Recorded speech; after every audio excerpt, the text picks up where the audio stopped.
Good evening to all our spectators. And today we have the honor of receiving Luciano Huck, a famous TV presenter, but he goes much beyond that. Luciano is a great entrepreneur, investor, and above all, Luciano knows Brazil profoundly. So welcome, Luciano. The idea is to have an informal chat with you about current issues, the challenges we face, and share some views and talk to you. I know you have talked to a lot of people, and also tell you whatever you want to know. So we want to just chat in a very informal way about the moment we are crossing now. So before anything else, good evening and welcome. Thank you, André, for the invitation. It's a privilege to start this week talking to you. I think these are intense times we are living, and it's very good to listen to you. I know that you have a lot to offer, and whatever I can add to the debate and to this chat, I'll do my very best. Very good, Luciano. I will start by talking a little bit about this so peculiar moment that humanity is facing. Nobody would expect this 6 months ago or a year ago, that we would face such an incredible event like this and such an outlier, which is the pandemic, this global pandemic, and of course affects us as a country that already faces so many challenges. You have talked to a lot of good people and have reflected a lot about the pandemic and its consequences. So how do you see Brazil after the pandemic? What will change? What will it teach us? And what additional challenges may we face because of this? A good reflection, André. The pandemic has two views, one from the door inwards and the other one outwards. So there's a lot of lessons learned in-house. We need to listen to nature and try to translate this into lessons learned. We cannot get away. Probably this week, Brazil will reach 100,000 deaths because of that pandemic. And we have 100,000 families that lost a loved one and 100,000 families that are suffering. So we cannot isolate this fact. It's very sad, and this will scar Brazilians' history as the country that managed this in the worst possible way. And Brazil has unfortunately reached an all-time level high globally. But on the other hand, the pandemic brought to the spotlight some important issues. The inequalities, for example. So the inequalities in education, for example, and comparing the private and public educational systems, we had a huge effort on behalf of teachers setting up WhatsApp groups and trying to work around this. So I think one of the highlights is in this area. The inequalities in health, the isolation that we did was a cry to try to deal with the lack of infrastructure that we had, and also sanitation issues, convincing people that they have to wash their hands, but so many people don't have access to potable water, to basic sanitation care. So the pandemic shows a lot of things that worked. The agribusiness worked, and to its best. Everyone had the basic products to buy at the supermarkets, and at no point did we have ruptures in supply. And in the post-pandemic, there are a lot of lessons learned. We need to recover in a responsible way and re-anchor the country once and for all. Brazil already made mistakes in the past, trying to create shortcuts that did not work. So we have very important challenges ahead of us. And from a personal standpoint, a human standpoint, at the end of the day, what is really worth it is what we have inside our homes. We've never been so connected to our children, to our loved ones, and for good and for bad. And in good and bad, so whether in the slums or in other parts of town, we have great spiritual lessons that we can extract from this, and we need to get the best out of these situations. Based on what you said, first of all, I fully agree about the family issue. Families have never been so united, and certainly some relationships were rebuilt based on this. The effect of this is extremely positive, but I would like to highlight some other things. You mentioned the health system, and with all the deficiencies, we're very glad to have SUS, the public health system, with us. It's funny because the public health system is not the most efficient. It's very expensive, and they don't have a service of excellence. But it was so widely criticized over the last decades, but it's the most democratic system in the planet. If it were not for the public health system, our ghost train would have been much more scarier than it actually was. I fully agree with you. Sometimes we're used to criticizing, and the deficiencies are many, but to have a system that is so broad and with so many physicians that love what they do, this is a network that is showing its great importance to everyone. You see our generation, for example. I will get back to the public health system. How much did we evolve aside from the state? Today, you take someone 25 years ago that exits a good college, that did an MBA, the chance of this person working in a multinational and becoming a CEO is very small. There are several ways of learning. So this changed a lot the narrative of personal dreams. How will you be successful? How will you provide for your family what you want? You can see how things transform themselves. And when you go to the state, you see how it goes down a very heavy line that's very inefficient and provides a lot of services not at the quality that we would like. And SUS is a good example. You have good professionals, you have wonderful hospitals, and if you don't have good management and if you don't employ technology, SUS, the public health system, could be the crown jewel, so to speak, right? If we did all this.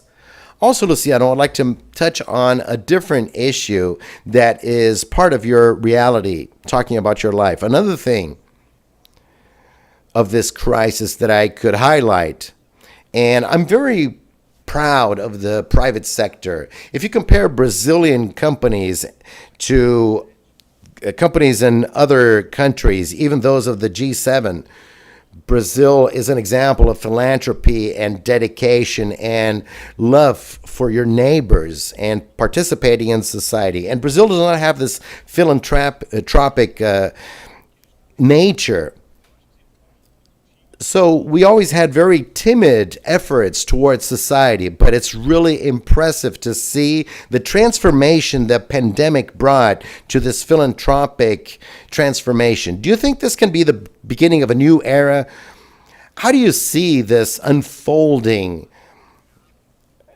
in this more privileged society to extend their hands and help their neighbors at different levels, at a state level, city level, government level? This was a very impact-filled movement, much different from what we're used to seeing.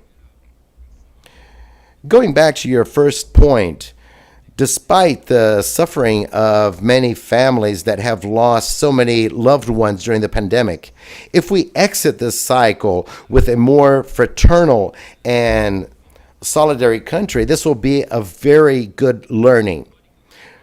Brazil historically had 0.2% of its GDP dedicated to this, including also Pentecostal churches. And Brazil now has dedicated more than 6 billion without the Pentecostal churches in this account. So from a qualitative and quantitative standpoint, this is really an example. We need to acknowledge our privileges. The fact that we study in good schools and we're born into families that gave us good education. If we recognize this privilege, this is the first movement that we can take to recognize our neighbors. People who had never donated and had never thought about this, during the pandemic they did this. And most importantly, I don't want to banalize our discussion here. It became evident the difficulty that we have to deal with data. There was an article that I published in Estadão, a local newspaper, and I was talking about the digital transformation that India underwent since 2009. So they changed the Indian digital ID, and they took a week to transfer 180 million. And Brazil has such great difficulty in organizing its records. And now we were able to organize all this for the emergency bailout package, but we were able to do that. The Brazilian civil society acted very quickly and showed its strength. It was much faster than the government, and we're talking here about the basic goods basket. Even if you live in a slum, the husband was working at a bar, the wife was a manicure, and all of a sudden the mall was closed, the bar went bankrupt, and no longer was the wife able to do nails, and all of a sudden this person was dead in the center of poverty, and society acted and reacted very quickly. So this connection that occurred between the countryside, the city, the slums, everything is interconnected. So we have a fair of wild animals in China, and from there, this became a tsunami.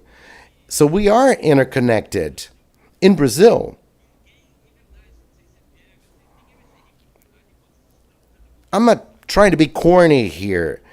We have a lot of poverty here in Brazil. We try to address the subject in a truthful manner, and philanthropy, in my personal opinion, should not just be anchored in the hearts of people. It needs to be in their pockets as well. There are models throughout the world to sponsor philanthropy. You see the American system of taxing inheritance.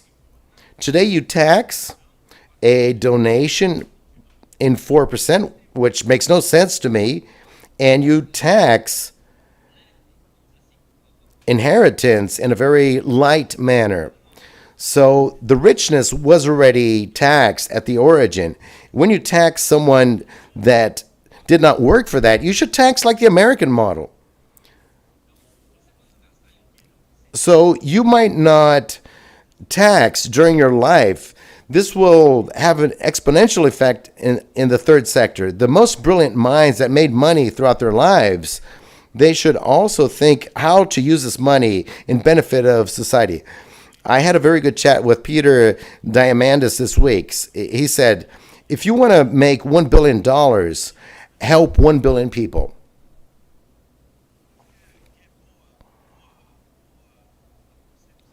This conception is very good, and I'll go beyond that. This philanthropy culture It goes with the wind. You should not need stimulus to do this. You should do this on your own. Sometimes you have social spending, and this is not productive. So if you spend on something trivial, it's different from financing a school. So this will worsen his life tax-wise, and the other one is neutral. And we should have this equalization. This is basic.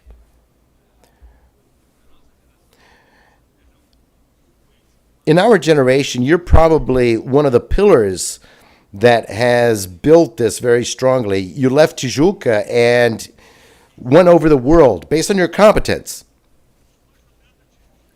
I continue to help Tijuca, by the way, which is a neighborhood in Rio. Yeah, you have a relationship of love with Tijuca, right? There are so many people from Tijuca in my life, so this keeps coming back to me over and over again. It's almost as if it were a disease. And here at the bank, we also have a lot of people from Tijuca. There's a square in Tijuca that I absolutely love. I already recorded in the Sunspin square there. So it's a relationship of great love. So whether from Tijuca or from the world, I wanted to hear you out on this, by the way. I think 1% of the Brazilian elite historically has always been accused of being not participating in inequality issues and lack of opportunities. So should you deal with this? And provided they do not commit to becoming part of the solution, we will not have the solutions that we need for this country. So how do you believe that this 1% should commit to this transformation that Brazil needs so that we don't have a social chaos some years down the road? I would like to mention or break this down into the 0.1% and 5%. The 0.1% are overly privileged here in Brazil. They should help us become a sustainable society, mainly from a fiscal standpoint. We took 20 years to roll out the Social Security reform. We took 20 years for these 5% to convince the 0.1%. It shouldn't take that long. We're living the same thing with the administrative reform. So it's 0.1 against the 5%. So there's no reason for us not allowing them to roll this out. And this will benefit society so much. So these 0.1%, they need to think about society of Brazil as a whole and their salaries and justify the benefits. So we need to call upon the responsibility of these 5% and move forward with this agenda of reforms. And we've had a lot of highs and lows over time. And we had an excellent reform of the Social Security system. And now we need the administrative reform, and we need the same political consensus for this. So these 5% should be more receptive to these changes because this will be so important for future generations. The second group is the 0.1 or 0.01%, which has the enormous privilege of helping society in a significant manner and seek this. Joking aside, mentioning Tijuca, this is also valid for the environment, for art, culture, and for everything. We who had this privilege of being successful in Brazil, at the end of the day, has a lot of merit-based accomplishments. Brazil evolves very similar to the U.S. In some things, we lag 10 years, in others 50%, but sociologically, we're very similar to the States. And Brazil has everything to become and already is a society with mobility. So there is meritocracy and if you look at the recent development of richness in Brazil, many middle class people were able to achieve this despite all the difficulties. So we have a huge responsibility with this, and in many different areas. We already talked about this. We're creating a technology university. So we will create a technical school that is private. We don't have enough programmers. I started my career here at the bank as a programmer, and I had the privilege of learning about technology very early on. And we're giving less of this privilege in the private sector to young professionals like myself who can transform companies in Brazil, and they can transform other existing companies. So all of us need to have this responsibility. And my only recommendation is do it. You can make mistakes, you can do whatever your heart calls upon, but do it. So there is space for people to do this. So maybe this is a good way of thinking. As you mentioned, this person who can generate a lot of money abroad, maybe they should be thinking how to make this money here in Brazil to benefit our society. Nobody accumulated the fortune of Bill Gates, but whoever does accumulate a bit more needs to be called upon to be responsible towards society. The good thing here is that this ESG issue, social responsibility, gradually it will be incorporated in companies and entrepreneurs, but it will not be incorporated in a hypocritical way, as we see leaders of U.S. companies saying, here the deficiencies are so huge. So a company to be admired here needs to extend this gesture to all its stakeholders. Regardless of the sector, people need to understand that a leading company, that part of the results of their optimization of capital, their balance sheets, and the best possible results have to do with their responsibility towards society, whether in the environmental, social, educational areas, or in culture. So this movement is just at its start, and this will be very positive for society. So I have this mindset. Just a parenthesis to what you said. I think it's great to see BTG mobilizing itself in the educational area.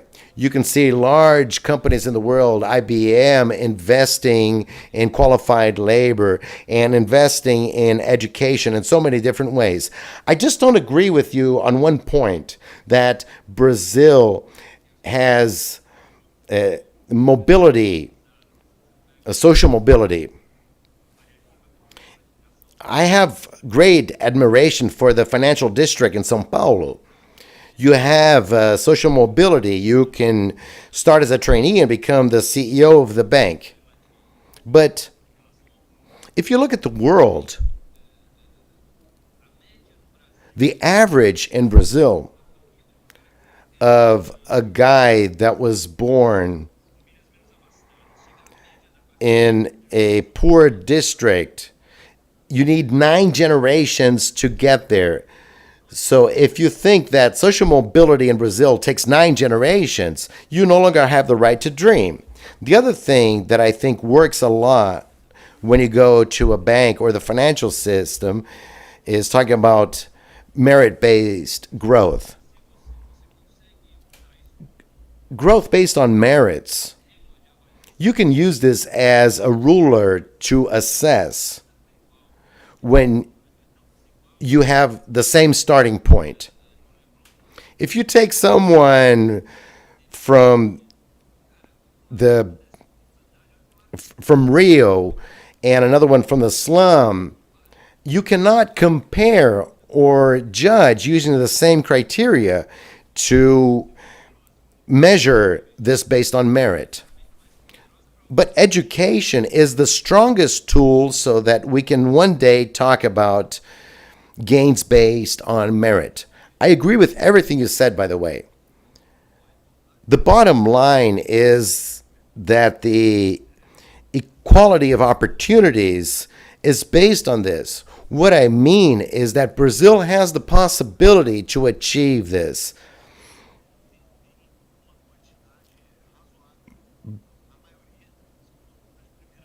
We have most of our fortunes here made in the first generation. Usually they don't last more than 3 generations, but most of the fortunes made are first generation. It is possible to get there. It's not the same. Much to the contrary, we have a lot of inequalities for sure. So I don't disagree. We will just have full merit when we have equal opportunities to their fullest. So this is why we really need to mobilize ourselves to try to decrease this gap. Along this line, while an investor, you have invested a lot in impact investments. Could you talk a little bit about this? How is your career going as an impact investor? And I think Brazil is very fertile grounds for this, right? How do you see this and how do you look at impact investments? So could you explain this to our listeners, please? This is called the 2.5 sector. Profit is no type of sin, but you have a very positive impact in what you do. I think this is the future. The other day I was reading something very interesting about bioeconomy, where companies seek this. In agribusiness, you see them seeking a sustainable chain in food production. And I was reading the other day that the world already has available around $30 trillion available for investments in neutral carbon in this sustainable chain, where funds that traditionally would invest in petrochemicals and oil exploration, now they're already looking at a new investment chain. So as an investor and entrepreneur, I think we need to look very keenly nowadays in businesses that will arise that will benefit the world. For my generation and the next 10, 20 years, the pandemic has accelerated many processes. Processes that would take 10, 20 years now will take 3 or 4. So the changes in the energy matrix. An interesting point that we should touch on. The pandemic, in my view, if we use the Indian language that treats nature as a mother, it was really a scolding that it gave on humanity. Before, the dinosaurs saw this world as a valley, and this pandemic now is a warning. And thank God, science will bring the solution for this pandemic. It will bring us a vaccine sooner or later, and this needs to serve as a warning to climate issues. Whenever the climate changes take place as a fact, no vaccine will cure this. Going back to your question, climate issues, this new way of seeing the world will generate huge opportunities for entrepreneurs. The way of looking at businesses and entrepreneurship and the production chain will change. And this will be one of the most interesting things that we will live with this pandemic. I think there will be numerous opportunities. Many businesses will go out and many new opportunities will arise. I asked my friend Tom Friedman that recently you had the opportunity to talk to. My wife just told me that my 5G is not working so well here at home.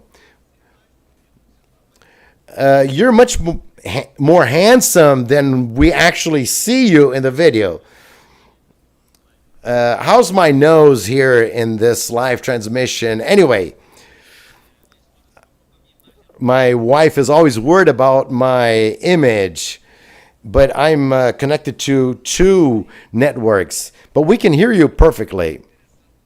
Since we're more worried about the content, we're not so worried about your image. People have the opportunity of seeing you all the time. But in a conversation like this, we're more interested in really hearing what you have to share with us. So relax. You brought forth a topic about 2, 3 months ago. I had this discussion with Tom during a live transmission like this one, and we talked exactly about this. This pandemic showed us some of our weaknesses. And in some topics, we do not have a second chance. And the main one is the environment.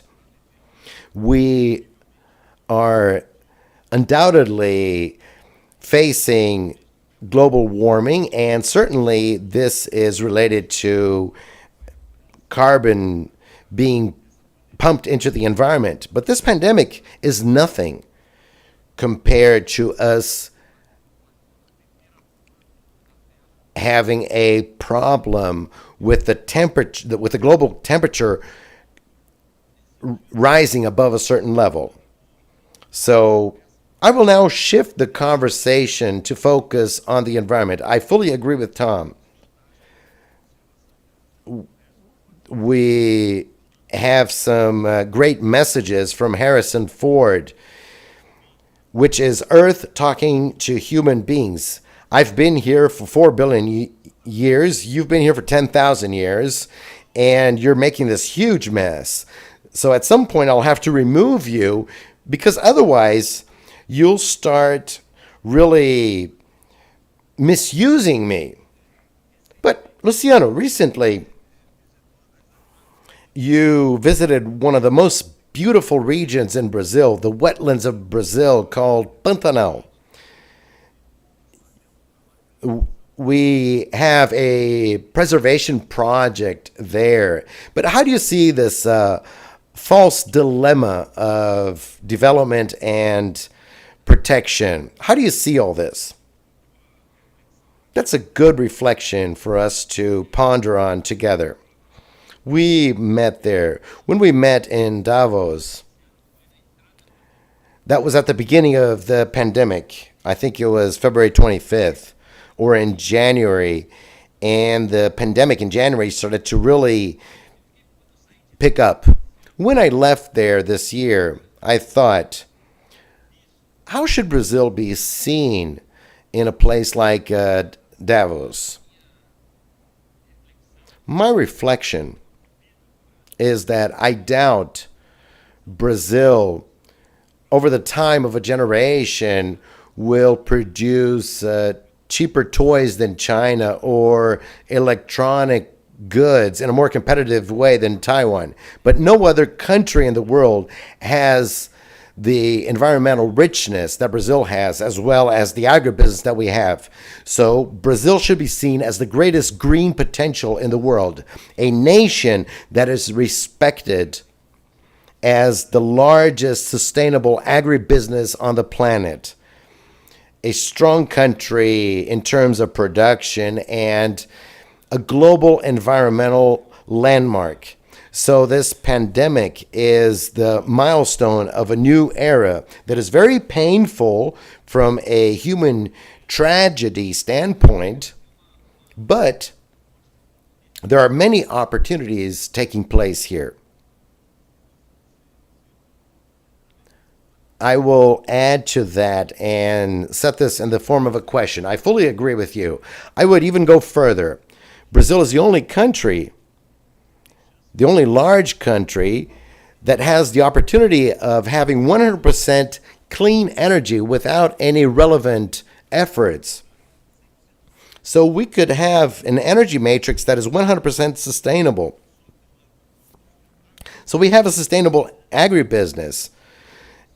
And the professional side of our industry, we have the pulp and paper industry and the agribusiness. They're all sustainable, and they are fighting for the green seal. We want to show the world that our pulp is sustainable, that our beef is sustainable, soya, cotton, it's all sustainable.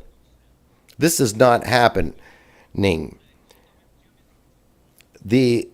The view that we have in the rest of the world is exactly the opposite. We are losing this ground. We need to break with this dichotomy that is so reactionary. This weakens the debate. Are you liberal? Are you socialist? Are you left wing, right wing? We need to stop with this idea that there is this litigation between agriculture and the environment, because there isn't. During the pandemic, I tried to talk a lot about this topic. On the one hand, you have Tarso Azevedo, Beto Guimarães, Carlos Nobre. There's so many serious people in the coalition, agriculture and forest. There's so many good people discussing this. And when you go to the agribusiness agenda, you have Marcelo Brito, Alexandre Mendonça de Barros. I could give you hundreds of examples of people that are in the agri agenda and know profoundly how the Brazilian agribusiness works. The agendas are not antagonistic. Brazil, when you talk about the agribusiness and you cross this with sustainability, you don't have to knock down any more trees. If you take the 25 top producers, or you could double, triple our production. The technology and science that we produce through Embrapa in these last years is something stupendous. So I'm very saddened when you hear around the world what is happening with a wrong message that is being spread out there. It's much more idealistic and ideological, and it hinders the strongest chain that we have in Brazil, which is our agribusiness. We have the most important forest in the world. We have the Amazon. When you see the project of Amazon 4.0 of Carlos Nóbrega, everything makes sense.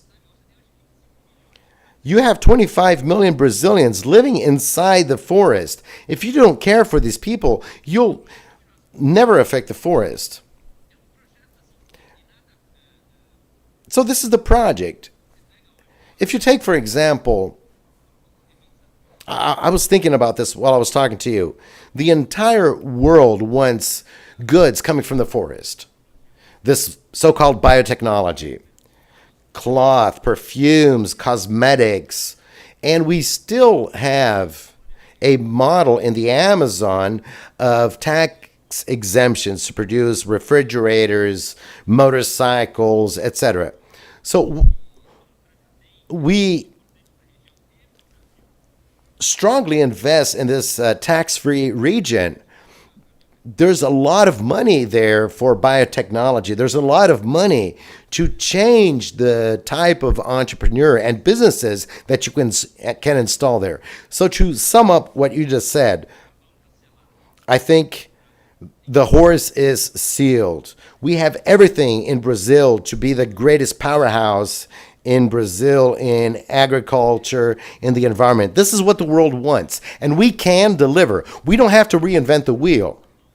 It's in our hands. We just need to organize ourselves and play the game.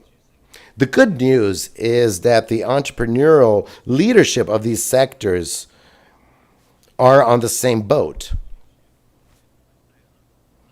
We could be making mistakes with silly things, and for decades we have been marketing ourselves poorly, but the quality of our industry related to the agribusiness and paper and pulp and protein, we have the most competitive industry in the world that above all is green. But we haven't been able to move forward on this seal. Our leading entrepreneurs already believe in this, and I believe that if we look 20 years into the future, this value will be even greater. So we who have the capacity to influence this debate should not stay in our comfort zone. This will become more and more important. And we need to focus on the global scenario. we will have some people doing this electronically, but certainly we will be number one when it comes to green. And certainly we will have 100% renewable energy. And this is developing in a much stronger way than what people perceive us to be doing. So we need to coordinate this as a nation so that this becomes a reality. And this is a great injustice. Sometimes the Brazilian agribusiness is penalized because of this. This topic has become so relevant. And this will not just affect the agribusiness. All businesses will suffer if this perception, right or wrong, persists, that we are not committed to the environment. What we learned in school of Brazilian history, we started as an extractivist economy. We grew thinking that our richness would come from destroying nature. Leadership needs to show that our maturity as a country is exactly the opposite. We are a green powerhouse. Wealth will derive from preserving the environment. If you take the Indians, it's very rich culture. You started our conversation talking about how much we know. During the 2014 World Cup in Brazil, before the Cup started, we were thinking about how we should cover this in my TV program, Caldeirão do Huck. And we started brainstorming who the Brazilians would be in the 21st century that did not know what soccer was. This is Sebastião Salgado here in this photo. And in his book, he tried to depict places or communities or people who had not changed in the last 50,000 years. And there was a photo of Zoes, one of the isolated tribes in Pará. And then I thought, these isolated Indian tribes in the heart of the Amazon, protected by the environmental agency, they had a structure to care for these tribes back in the day. And I took Ronaldo, the soccer player, with me, and we took a soccer ball. We went to the heart of the Amazon, and we arrived at this tribe, and they had no idea what a ball was, and they shot it with an arrow. Just so you have an idea of this. Why am I telling you this? There are a few places in the world that in the 21st century, you can go in the middle of the forest, and they have no idea what civilization is. And they preserve their customs, they protect the forest, they live off of it. So this is gold in your hand. If we can't see rich wealth in this, we're really nearsighted, and I think we'll be missing the boat on another great opportunity. Building on what you just said, I recommend the biography of Marechal Rondon. It's really spectacular, and it really shares something equally as impressive. So he's the first to defend preserving our forests, and he did a lot of good for Brazil. So these are heroes from Brazil, and they contributed to Brazilian history in many different corners of our country. So the story of Rondon is one of the most spectacular I have ever read. Go ahead, Luciano. No, I'm going to read it for sure. Yeah, read it. It's really excellent. I can send you a copy. Shifting gears. So going from the wetlands to São Paulo. In the recent past, you have gotten involved in educational initiatives. What do you think is the most transformational that can take place in Brazilian education? What do we really need? I'm not talking about anything specific. What can the work of a generation do? a sequence of governments, of policies, of directions that as a society we can choose that can in fact transform us. Trying to boil this into one sentence. As long as schools for the rich are not the same as those for the poor, we're not going anywhere. I'm not talking about Macintosh. I'm not talking about any of this. I'm talking about modernness, connectivity. A small city in the countryside of Paraná, everybody speaks Ukrainian. You get to this town and you see everybody is well educated. A beautiful school. It's a public school. They don't even have internet there. They don't even have 3G, not even 4G. So today we address this issue of the quality of education here in Brazil and not building more schools. People sometimes say that the 70s had excellent schools. Of course, these were schools for the elite. Today, all Brazilians have access to schools, but people conform to the fact that the poor, they don't have the same conditions as the rich. This generates inequality down the road. The fact of having schools, we have laid back. We were able to make it to this landmark, but now we need to roll up our sleeves and make the schools work. This has to do with the administrative reform in Brazil. Brazil hires but does not assess. You need to be able to assess teachers' performance. You need to empower teachers.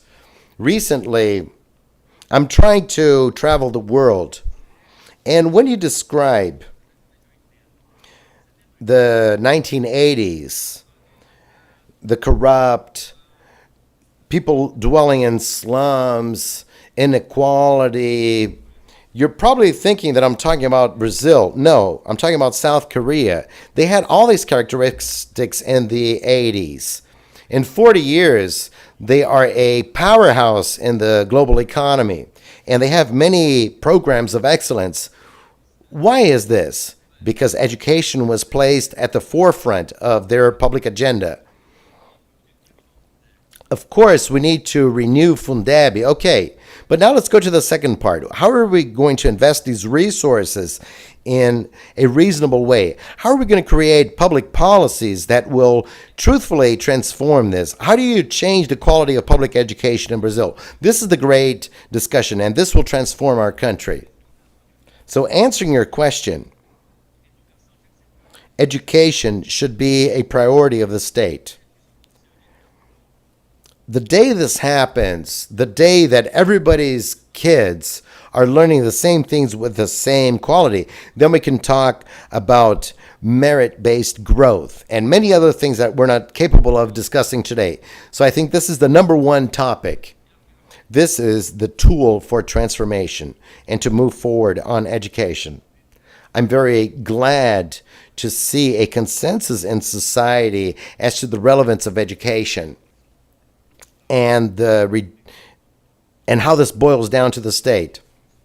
We accept that the state has 100 priorities, and later we don't understand how we're not able to deliver on this. On this topic, I really need to express my personal opinion on this. What happened over the last year and a half regarding education in Brazil is really shameful. This needs to be above ideology. Education is education. There's nothing to discuss here. Good teachers should be in the classroom, period. Provided we don't have priorities and the state doesn't want to do it all. We see so many inefficiencies. Anyway, we need to be aware that leaving aside this entrepreneurial state, we need to focus on strong education. We started our conversation talking about the public health system with so many heroes in all different cities of Brazil. And sometimes we're not aware that we're not able to focus on everything. We need to focus on health and education. The rest is secondhand. And if we try focusing on doing this, certainly we'll do this worse than the private sector. Before coming back to Brazil, let me ask you something. Your daily bread, this technological revolution, how is this transforming the media sector? What will change in your daily business aside from your impact investments 10 years down the road? How will this entertainment industry, the media industry, transform itself based on this incredible technological revolution that our generation is having the privilege to witness? Let's place this in financial values.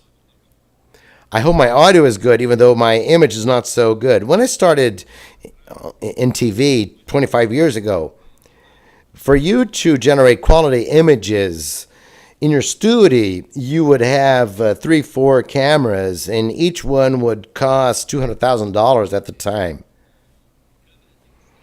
So that you would have extremely good cameras to broadcast, etc. 20 years later, any cell phone of 300, 400 reais makes better images than those cameras 20 years back. So technology has undergone and become democratic. We have an NGO in São Paulo where we make films, and we have former students that learned audiovisual resources. At the beginning of the pandemic, we called upon them in partnership with SBCine, and we asked them to write a script of what they thought of the pandemic. And we received 980 scripts. Why am I telling you this? Everybody nowadays can produce, and the production costs have become democratic, and the platforms have become democratic. So we were born in times where you had radio, TV, and news. Today we become full-time curators. You're receiving information all the time. Today, a kid with a cell phone in the classroom, they have more information in their hands than the president of the U.S. had in the 1980s. So this market has transformed itself greatly. There's a lot of advantage in open TV. We have expensive streaming, and we have some packages that cannot be viewed on mobile phones. And many people view us because they don't have money to pay for Amazon or Netflix, and things take a bit longer here in Brazil due to economic reasons. I'm not talking about that bubble that can spend whatever. If you go to the countryside of Piauí or Mato Grosso or the Amazon, what is happening around the world will take some time to trickle to all parts of Brazil. And we have social inequality that is still huge. But I think this is incredible. I think it's very nice to have the most powerful channel of the internet talking to everyone. And we have Godzilla, a very special kid that didn't spend a dime trying to build this up. So the platforms today, we could talk about merit here, of course. Everyone has access to cheap production. So if you have a large challenge like Godzilla or Anderson Nunes, they deserve the merit for building this up. And they didn't depend on anyone to build this, right? Luciano, We're reaching the end of our chat, and I would like to ask you a philosophical question about Brazil. What is the best we have in Brazil, aside from Brazilians that are so resilient, so lighthearted? You that know Brazil so well and have the privilege and merit of traveling throughout Brazil, and you know all different regions, cultures, longitudes, and latitudes, this continental country, what does it offer beyond just good-hearted Brazilians? Well, in the end of the day, why did I accept to come here, and what have I worked on the last years? It would be much easier for me to stay protected inside the walls of my home and the walls of studios. But I see such a huge potential in our country. What I learned, Harvard doesn't teach you, Stanford doesn't teach you, FGV doesn't teach you, but I learned by getting my hands dirty. I am privileged. I'm white, middle class. I studied in the best schools, but TV gave me the privilege to learn about this country in all different corners. Going to people's homes, talking to them, opening their fridges, seeing what they're eating.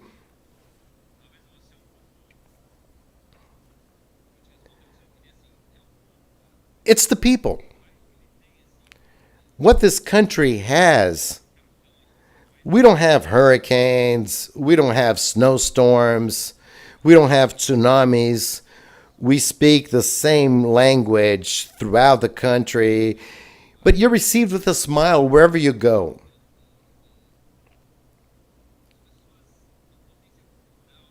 People, they offer this huge cultural potential.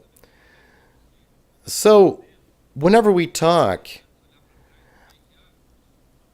I don't want to look back and say we became very rich, but we continue living in a country with huge social inequalities. And when driving past the slum, that shouldn't be part of the scenario. We have the obligation of transforming this. We will not transform if we do not engage everyone. So the rich, the poor, from the countryside to the cities, everyone needs to be involved. We need to attract people to this debate. We cannot be complacent with what we're living today. We cannot fight hate with hate. Much to the contrary, if we go to the playing ground of hate, we will not get there. Brazil is not this. Brazil is not a country that you want to deleverage the other party. Brazil has always extended its hand to others. So we need to find a narrative that is not extremist. No, we cannot continue attacking each other. We need to stop with this. We need to do away with this. And to conclude, we need to find the pathway of hope. 50 centimeters separate the heart from the mind. That's a very small distance. So let's connect good ideas with emotions. Let's make people have hope once again, exploiting what this country has to offer as its very best. So we need to connect the slums to the financial districts, the agribusiness to cities, listen to Indian tribes. So we need to add, not separate. So I think this is our great mission, to pick up the pieces, bring everything together, and make this the coolest place on earth. And I think we can do this. I could not agree more with you. I fully agree. And the best thing that we have to offer are the Brazilians. And we need to move forward with hiccups, of course, but I think we need to really leverage. We have the really great people with the same language, with the same beliefs. And it's so easy to deal with Brazilians. And we need to look forward and we need to leverage our potential. My friend, thank you so much. It was a privilege to talk to you. Thank you so much for this chat. I hope that our viewers really enjoy this.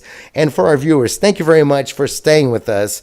And Luciano, it's always very nice talking to you. And thank you very much for the opportunity and sharing your views. And it's always very good to chat with you. And also my regards to Angelica, your wife. Okay, take care. Bye-bye.